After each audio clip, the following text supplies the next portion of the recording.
Good morning and welcome to Unity of Huntsville. Unity of Huntsville is an inclusive, compassionate community that supports the realization of our divine potential, the awakening of our hearts, and healing through interactive learning, practice, and service.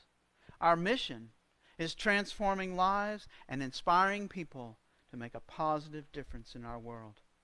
My name is Reverend Dean Isley, and I'll be providing the message today that's titled Fear and the Storyteller.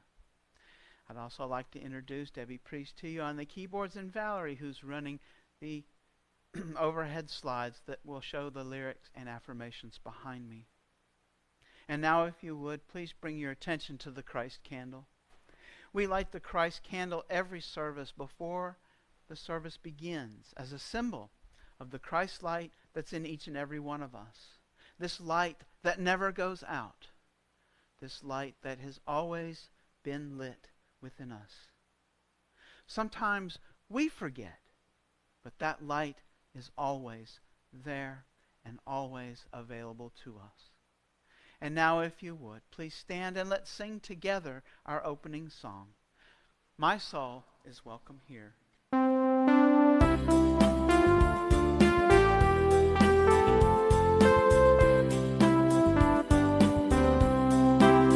in the right place at the right time. I am just where I'm supposed to be. I'm in the right place at the right time. I am just where I'm supposed to be. I'm in the right place at the right time. I am just where I'm supposed to be. I'm in the right place at the right time. I am just where I'm supposed to be. Oh, my soul is welcome here. Oh, my soul is welcome here. I am getting the message loud and clear. My soul is welcome here. I'm in the right place at the right time. I am just where I'm supposed to be. I'm in the right place at the right time. I am just where I'm supposed to be. Oh, my soul is welcome here. Oh, my soul is welcome here. I am getting the message loud and clear. My soul is welcome here. My soul is welcome here. Oh, my soul is welcome here. I am getting the message loud and clear. My soul is welcome here. I am getting the message loud and clear. My soul is welcome here. My soul is welcome here.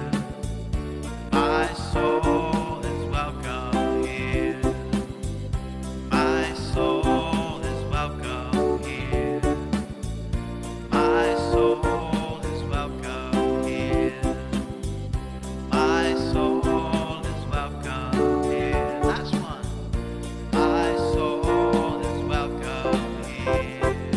And now, before you sit down, please greet your neighbor in hands of fellowship as we sing Weave.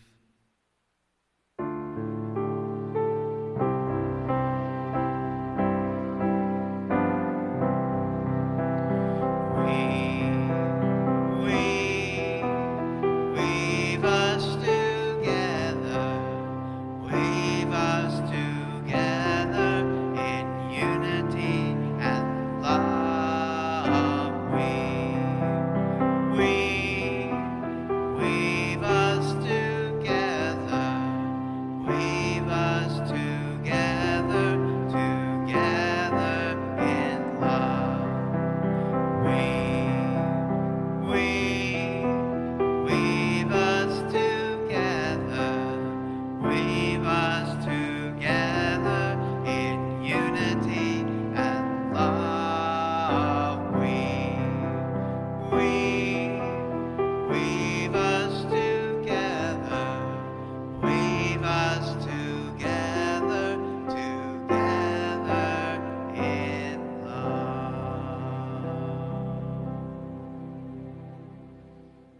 And now, as you're seated, let's sing together the next song, Blessing to the World.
And now let us affirm together our opening statement.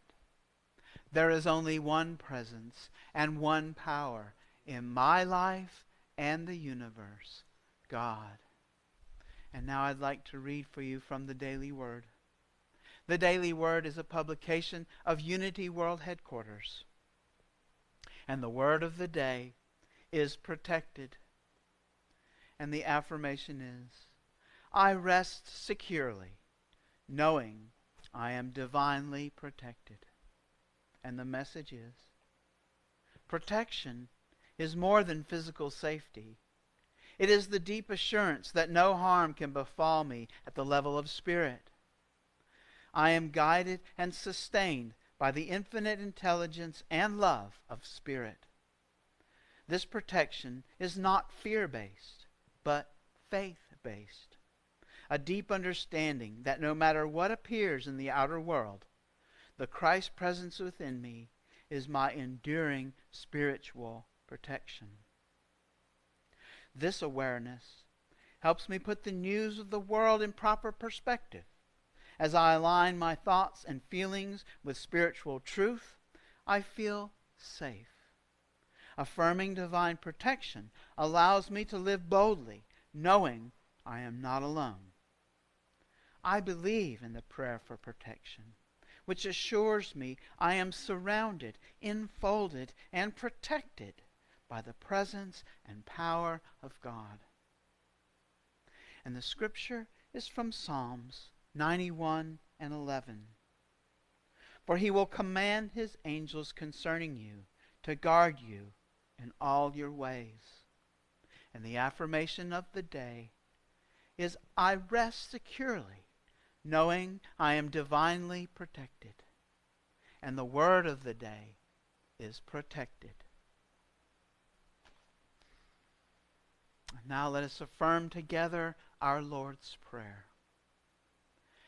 Our Father, who art in heaven, hallowed be thy name. Thy kingdom come, thy will be done, on earth as it is in heaven. Give us this day our daily bread, and forgive us our debts as we forgive our debtors. And leave us not in temptation, but deliver us from evil. For thine is the kingdom, the power, and the glory forever. Amen. And now I invite you to check in with your body, noticing your posture, perhaps allowing your spine to be a little more straight than normal, feeling your seat firmly planted, rooted right where you are right now, your feet on the floor. As you bring your awareness to your breath, allowing your body to relax into this moment. I invite you to take a deep breath, breathing in, hearing the word deep, and breathing out, releasing, relaxing. Breathing in and relaxing into this space as your breath is released. One more deep and holy breath in.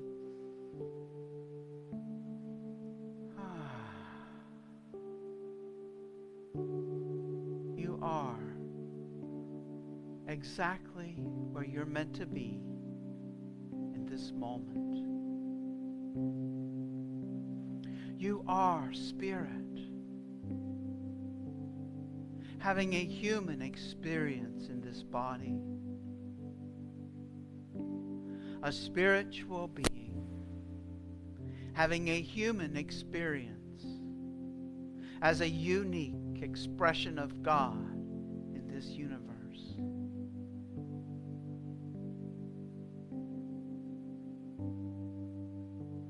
Each one of us on a path that is different from the others, that leads up the mountain of truth to the same destination, which is the realization of the Christ consciousness that is already within each and every one of us. We climb this mountain, supporting one another with our thoughts and our prayers, with the love we share in this one energy field that is God, the one presence and one power in the universe.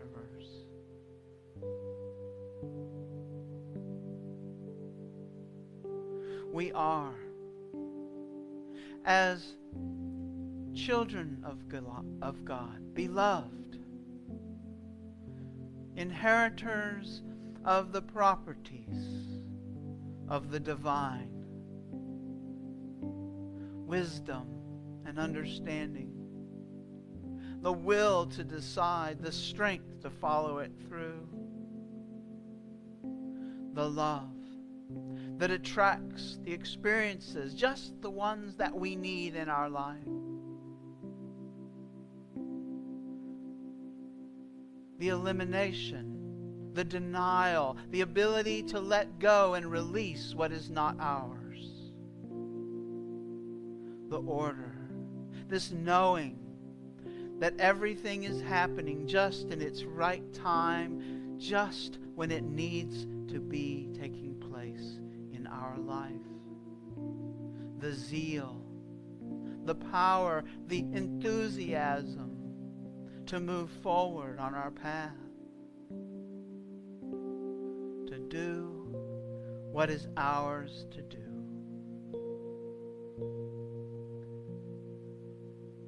The silence, the presence of God that is within us now and in every now moment is our inheritance.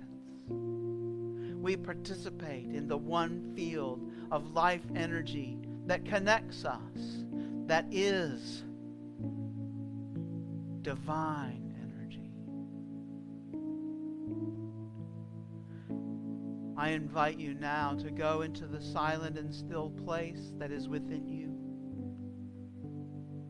to experience the meadow, the presence of God in our life, right now and in every now moment, in the silence.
And as we come out of the silence together, we invite Spirit, divine wisdom and understanding, to whisper in that still small voice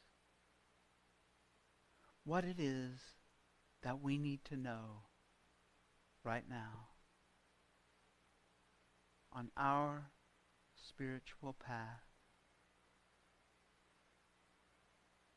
Spirit, what is mine to do?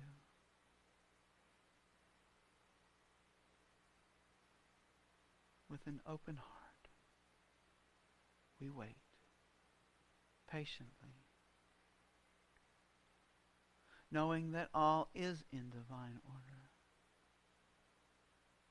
and that we will receive exactly the answer that we need in divine right timing. And we are grateful for this confidence, this faith in divine order. This knowing that everything is exactly the way it's meant to be.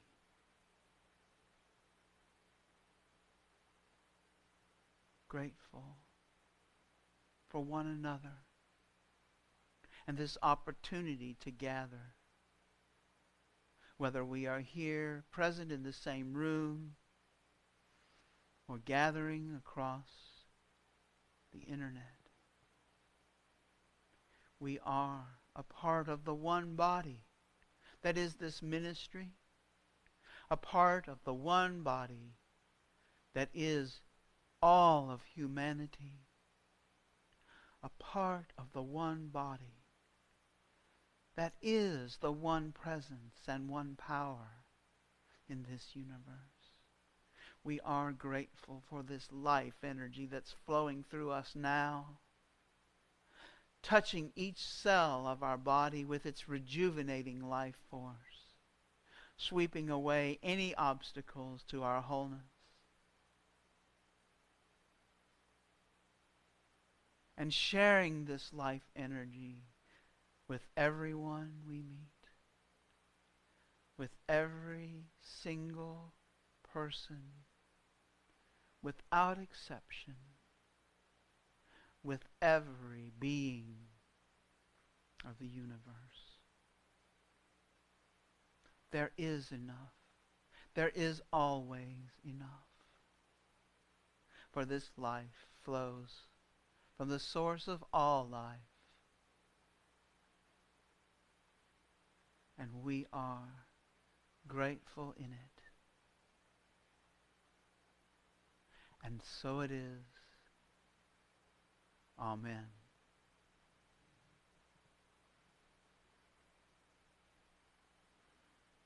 The title of the message today is Fear and the Storyteller. This is the third in a series that will go on for some time into the next year. I'm certain of it. And they're all based around this book. What's in the way is the way. And what an interesting title. It says a whole lot. What's in the way? That might be the storyteller. And I'm going to say that if we really watch what's going on with that storyteller in us, we'll see that at its root, in all cases, is some kind of fear. Fear of what's going on out there, something outside that makes us feel insecure, that makes us feel in danger, or something inside that we are afraid of. Most of these fears started when we were wee little ones. Psychologists say, on average, 6 years old. I can think of some in myself that began even earlier.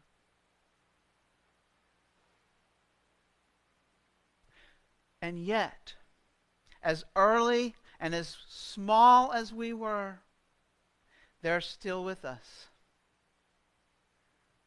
I think if you'll look inside with compassionate curiosity, you'll see that what I am saying is true.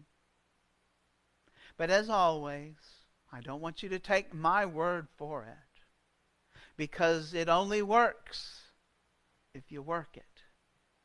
And part of working it in this case is that compassionate curiosity of watching what's going on in your consciousness. And our bodies are going to be key, because our bodies will tell us when we're going into one of these clouds that are a property of the storyteller, where we're trying to get something, this struggle to get, or the the struggle to get rid of. If you were here for the very first episode of this series, The Storyteller itself, you'll remember the alien who comes down and watches us and is wondering what's going on, why we're in this beautiful meadow. And yet we're surrounded by clouds, and we keep going after things with the butterfly net, trying to capture stuff. Or with the fly swatter, just swatting that stuff that doesn't even exist to try and get rid of it. It's just part of that cloud. And now we're discovering that at the base of that cloud, at the root of everything that's in that cloud, is some sort of fear.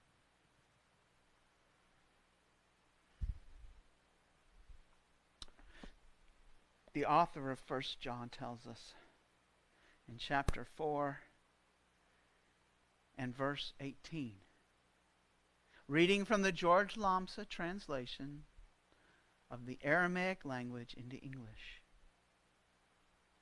There is no fear in love, but perfect love casts out fear, because fear is tormenting. The one who fears is not perfect in love. When we're perfect in love, we're in that meadow. The sun is shining. It's always shining in the meadow. The clouds are coming from that fear. And when there is clouds, when there's this fear, we know we're not in perfect love. That's kind of what he's saying here. But it's the love that dispels the clouds. It's not our struggles of trying to get something that we think is going to make us happy, or get rid of something that we think is going to make us happy. I mean, look, we've been doing it all our lives since we were wee ones, and does it work? Does it? Maybe for a little bit. Maybe for a little bit. But eventually the newness wears off, or something else comes in that we've gotta have, or gotta get rid of. But that meadow, it's already here, and we're already in it.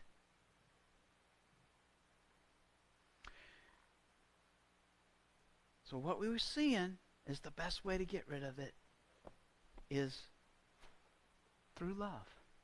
Now I want to read some things from the book. Just so you know that it's not me making this up, because it sounds a whole lot like what I've been talking about since I brought this painting in here, doesn't it? But you know, that's because there's really only one truth. There's just lots of ways to get to it. And so I thought, well, I'm going to explore this idea of the meadow and the storyteller, because it might come through in a different way that helps us see. So I want to read just this really short passage about our childhood fears.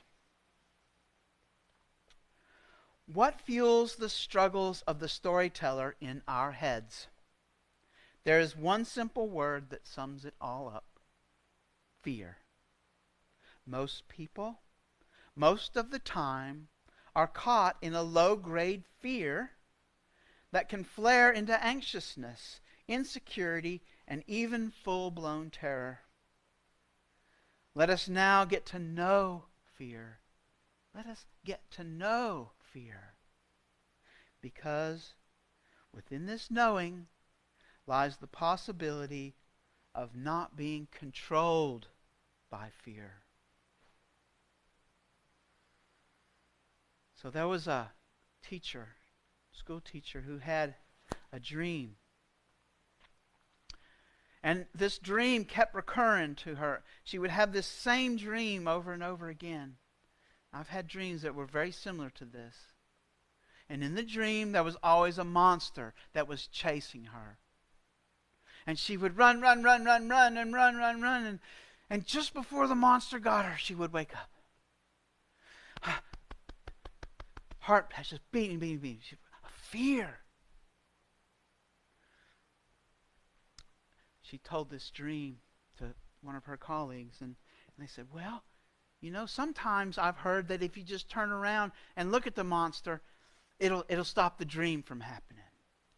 So, that night she had the same dream, and this monster was chasing her. And she turned around and she looked at the monster. And the monster stopped.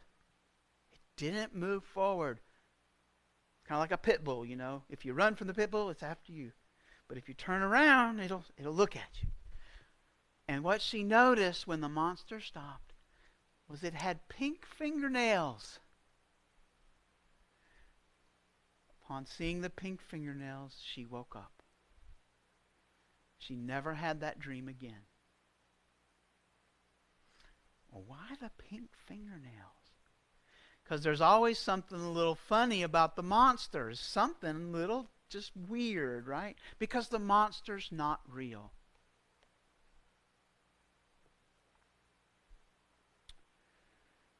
Fear. This is quoting again from the book. Fear is so embedded in us. And our fear of looking at it is so great that one of the core functions of our storyteller is to keep us as far away from our fear as possible. The storyteller doesn't want us to come out of that fear, and it certainly doesn't want us to turn around and look at the monster. It's afraid we're going to see those pink fingernails.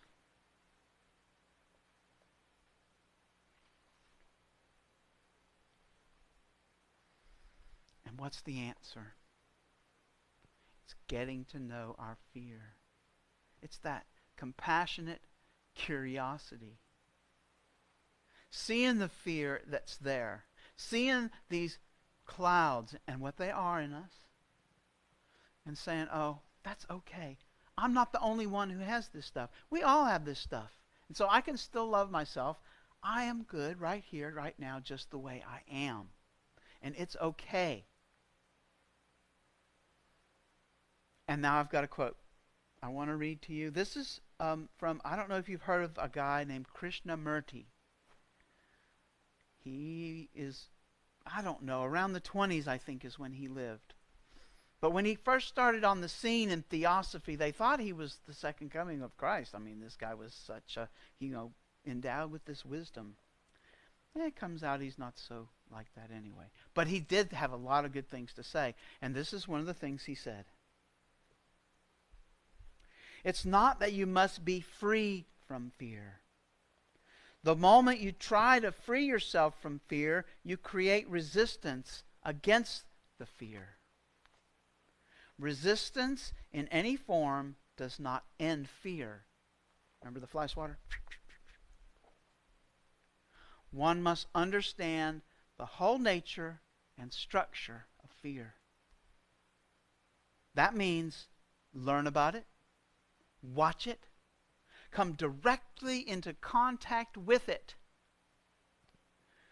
We are to learn about fear, not how to escape it, not how to resist it. To learn about it. Compassionate curiosity.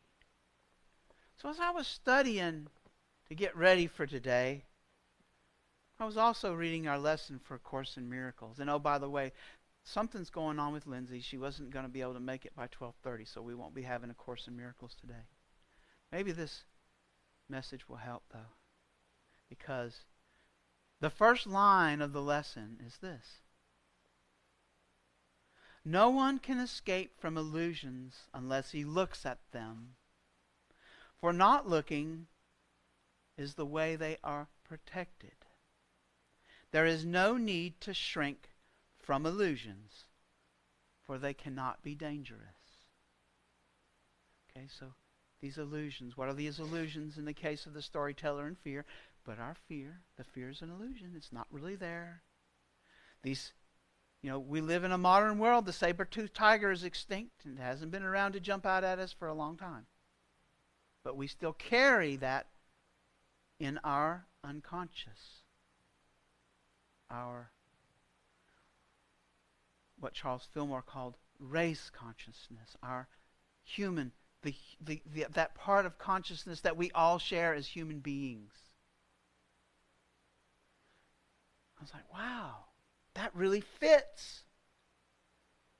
And then, in the second paragraph, I read this.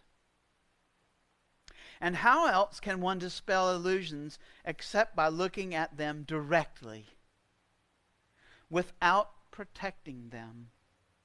Be not afraid, therefore, for what you will be looking at is the source of fear. And you are beginning to learn that fear is not real.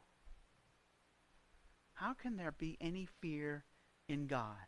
Because God is love. We just saw that fear doesn't get along with love. It just can't, they can't happen at the same time. And so all of these fears are just an illusion. It's something. I'm not saying they're not real, because they really affect us. But they don't have power over us when we shine the light of love on them. We get to know them. We get in contact with them. We feel what it's like. Gosh, it's so important to feel what it's like in our body when we're in that state. Because that can be our trigger to know that we're going into fear.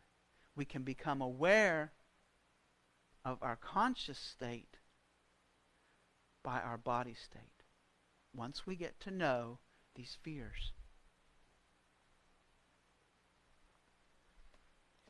One more quote to share with you, and then we'll wrap up. This one's from the Bible, from the Gospel according to Matthew.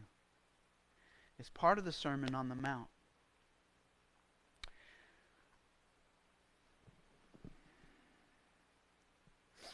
Chapter 6, verse 22 and 23. The eye, our perception, the eye is the lamp of the body. If therefore your eye is bright, your whole body is also lighted. But if your eye is diseased, your whole body will be dark. If therefore the light that is in you is darkness, how much greater will be your darkness. So how is that related to fear and the storyteller? What is the darkness here? What is this unhealthy eye? That's seeing the clouds. That's seeing from this place of fear. Seeing the fear, seeing the results of the fear, reacting to that fear, instead of responding from love. The eye is the lamp of the body. If your eye is bright, if you are seeing with a right vision, if you are perceiving from the place of the meadow, your whole body is lighted, full, flowing life energy.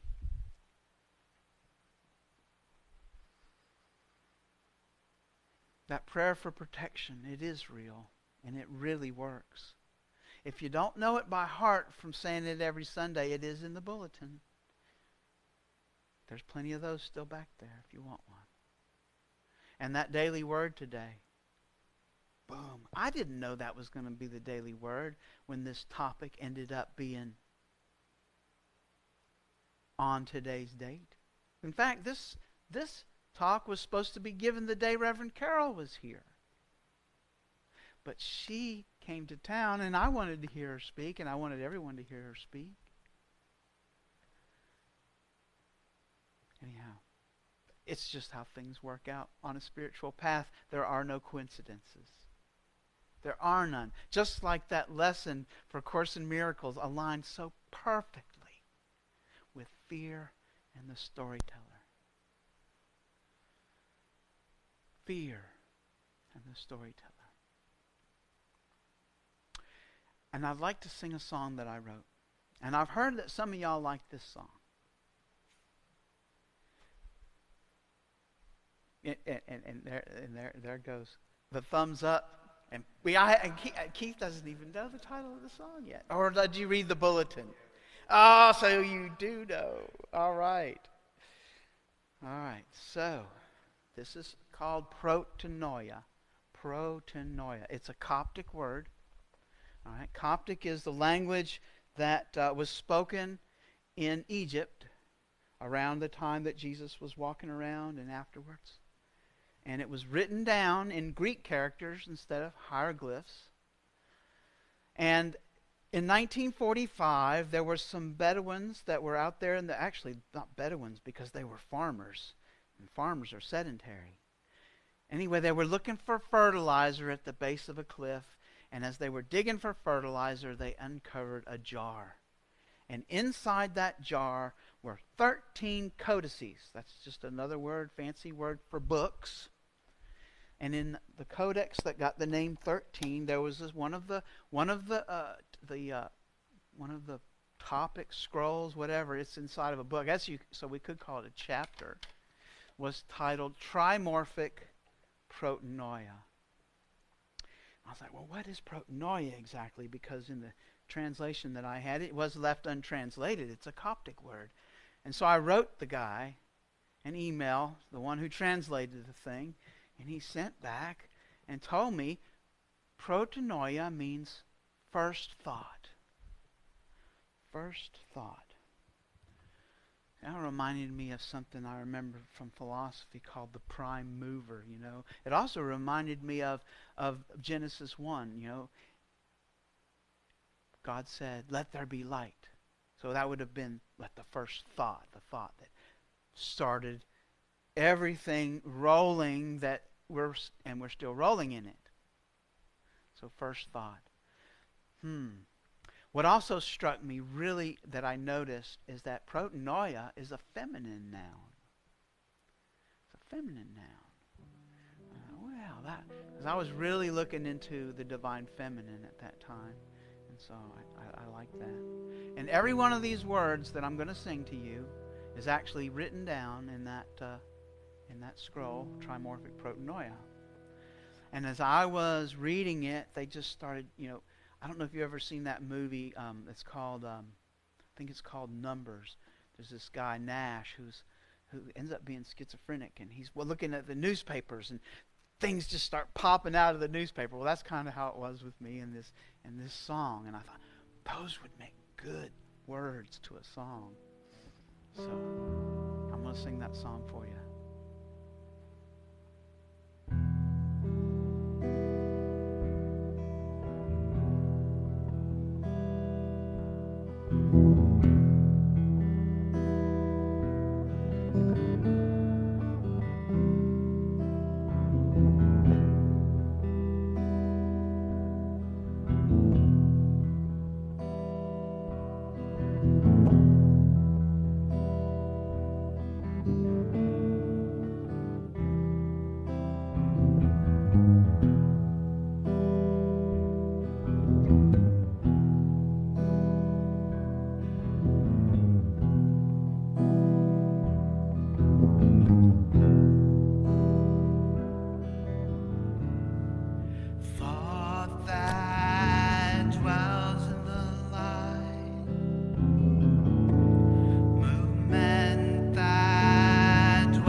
And now it's time to celebrate our abundance together. From that place of the meadow, with our compassionate curiosity around the clouds of fear, fear that there's not enough, and a knowing that there is always enough. This life energy flows through us now and in every now moment. Patrick, would you volunteer to collect the offering for me? Thank you. And we can sing together as Patrick wanders about through the room. Yes, R. I celebrate my abundance today. By giving this gift, I show my faith. As I open my heart, my world becomes a better place. I release all fear as I share gratefully. This love that I give always gives back to me. Knowing my oneness with everything else, I know that all that I give to myself.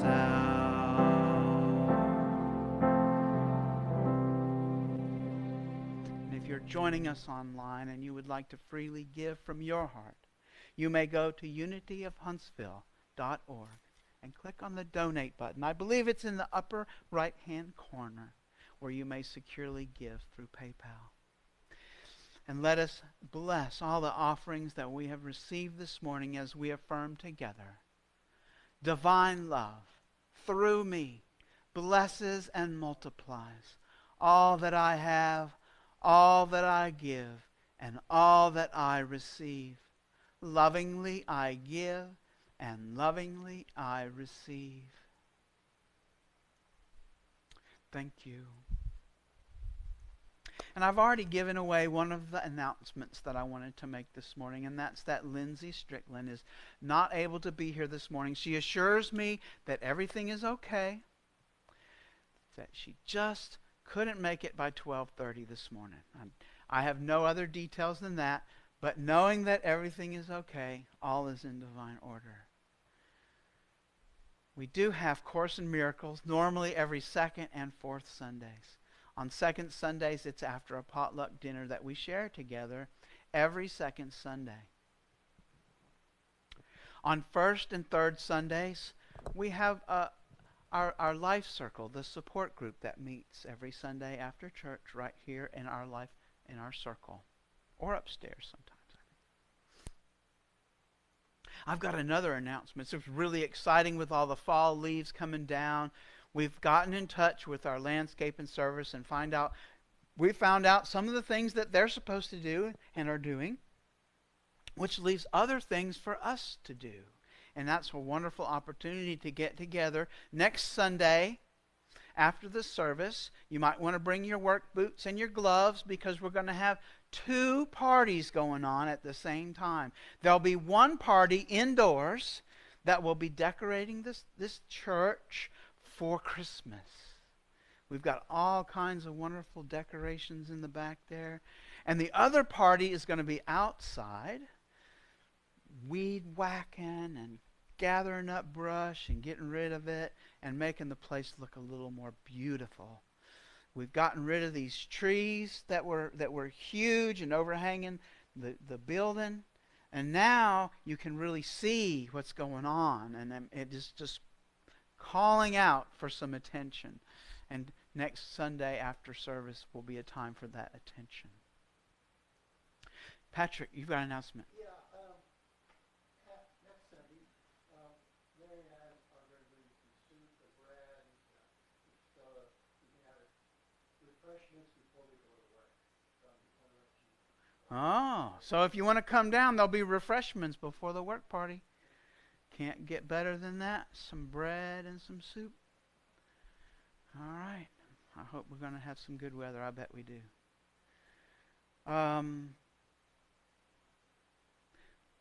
We've also got